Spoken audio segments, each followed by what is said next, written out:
আচ্ছা স্যার, আপনি কি প্রেম করেন? সরি? সরি বলতে বলিনি, প্রেম করেন কিনা জিজ্ঞেস করলাম। না, প্রেম করি না আমি। এই জন্যই তো বুঝবেন না আপনি মুড সুইং এর ব্যাপারটা। আজকে আপনি চলে যান। This is too much Ira. শুনেন স্যার, আরেকটা কথা ছিল, বাবা মাকে কিছু বলা যাবে না। আমি ইরা, আপনার স্টুডেন্ট স্যার, ইরা। আমার ইরা নামে কোনো স্টুডেন্ট ছিল না। না, আমি চিনতে পারছি না, সরি। জানি আপনি আমাকে চিনতে পারছেন, আমি ইরা স্যার। ইরা আমাদের বড় মেয়ে, আমরা চাই যে ও ঢাকা বিশ্ববিদ্যালয়ে ভর্তি হোক। ইরা ও হচ্ছে রিফাত, তোমার টিচার। আসসালামু আলাইকুম স্যার। তুমি মনে হয় অনেক চুপচাপ না?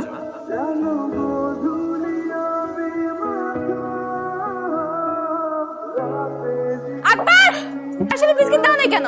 প্রথম দিন এসে আমার বই নষ্ট করে ফেলেন, এখন কি পড়বো? Sorry, extremely sorry. সরি বললেই সবকিছু সলভ হয়ে যায়, এত ইজি। স্যার, আজকে আমার পড়ার মুড নাই, আপনি চলে যান। স্যার কই? স্যার তো চলে গেছে। চলে গেছে মানে? না পড়ে চলে গেল?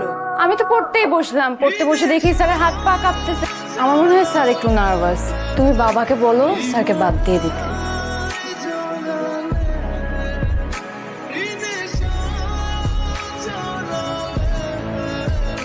আপনি 6 মিনিট 37 সেকেন্ডস লেট। আমি বাসে করে আসি তো ট্রাফিক জ্যাম ছিল। এই মামা, মামাকে ডাকছো কেন? ও, আগে চলেন তারপর বুঝবেন। চলেন। আমরা কোথায় যাচ্ছি? পার্কে। আমি চিটাগং ইউনিভার্সিটি পড়তে চাই, ঢাকা ইউনিভার্সিটিতে না। স্যার, আমার বয়ফ্রেন্ড চিটাগং ইউনিভার্সিটিতে পড়ে। আপনি আজকে থেকে আমাকে চিটাগং ইউনিভার্সিটির অ্যাডমিশনের জন্য পড়াবেন, ঢাকা ইউনিভার্সিটির জন্য না। আমি তোমার বাবার সাথে কথা বলবো। না না স্যার, প্লিজ বাবাকে কিছু বলবেন না, এই ম্যাটারটা আমার আর আপনার মধ্যে।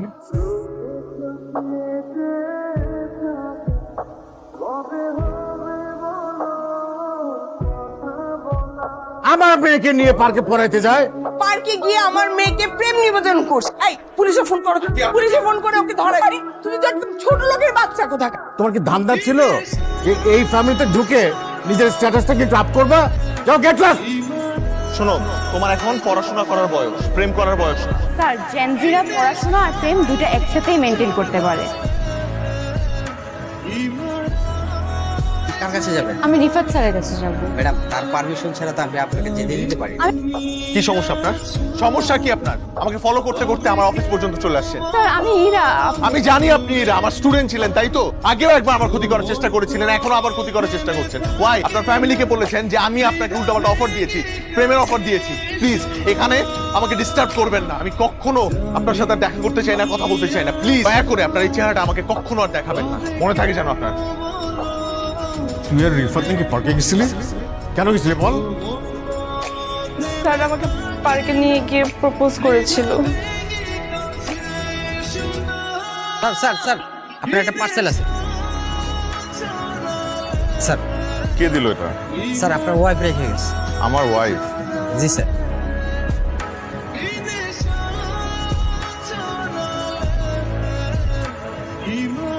স্যার, নিজের স্বার্থে আপনাকে মিথ্যা অপবাদ দেওয়ার জন্য আমি ভীষণভাবে অনুতপ্ত। বিশ্বাস করেন, পুরো প্ল্যানটা ছিল আমার বয়ফ্রেন্ডের। এরপর কি করবে সেটা বলুন। তুমি আঙ্কেলের সাথে কথা বলো।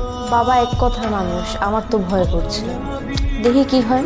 তারপর আমার বয়ফ্রেন্ডকে ওই বার্থডেতে সারপ্রাইজ দিতে আমি নিজে চট্টগ্রাম রওনা দিই। এখানে গিয়ে আমি দেখতে পাই। Happy birthday. তুমি এখানে? তোমার বার্থডে সারপ্রাইজ দিতে আসছি।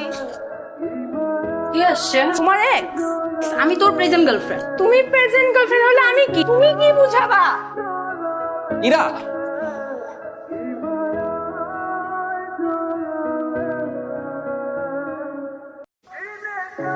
একদিন ফেসবুক স্ক্রল করতে গিয়ে দেখতে পাই আপনাকে টিউশন মিডিয়া থেকে ব্যান করা হয়েছে। তারপর টিউশন মিডিয়াতে যাই। শেষ করেন, এখানে রিফাত স্যারের কোনো দোষ নেই। আমি বাবা মাকে মিথ্যে কথা বলেছি যে স্যার আমাকে প্রপোজ করেছে। ফেসবুক গ্রুপের পোস্টে ডিলিট করে দেন রিফাত স্যারকে নিয়ে। শিক্ষকতা একটি মহান পেশা। আপনাদের মতো কিছু মানুষের ভুলের কারণে মেধাবী শিক্ষার্থীরা এই পেশা থেকে দূরে সরে যাচ্ছে। চিরং ইউনিভার্সিটিতে ভর্তি হতে চেয়েছিলে কেন? আমার অনেক ইচ্ছা ছিল চিটাগং ইউনিভার্সিটিতে পড়ার। তাই বলে রিফাতের নামে একটা মিথ্যা অপবাদ দিয়ে ওকে ছোট করবা? বাবার কথা অনুযায়ী ঢাকা ইউনিভার্সিটির এডমিশন টেস্টের জন্য পড়াশোনা স্টার্ট করি। আপনার দেওয়া উপদেশটা মেনে আমি ঢাকা ইউনিভার্সিটিতে চান্স পেয়েছি। সেদিন হঠাৎ করে বাসের জানালায় আপনাকে দেখি।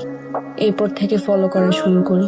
আমি শুধু আপনার কাছে ক্ষমা চাইতে চেয়েছি। আমি কথা দিচ্ছি স্যার, আপনি আমাকে ক্ষমা করে দিলে আমি আর কোনোদিন আপনার সামনে আসবো না। আপনি যদি আমাকে ক্ষমা করে দেন তাহলে আগামীকাল বিকেলে আপনার সাথে আমি দেখা করতে চাই। তুমি না আমাকে বলেছিলে যে আমি তোমাকে ক্ষমা করে দিলে তুমি আমার আশপাশে থাকবে না কখনো। জি, আর যদি ক্ষমা না করি তাহলে পাশে পাশে থাকবো কতদিন? সারা জীবন।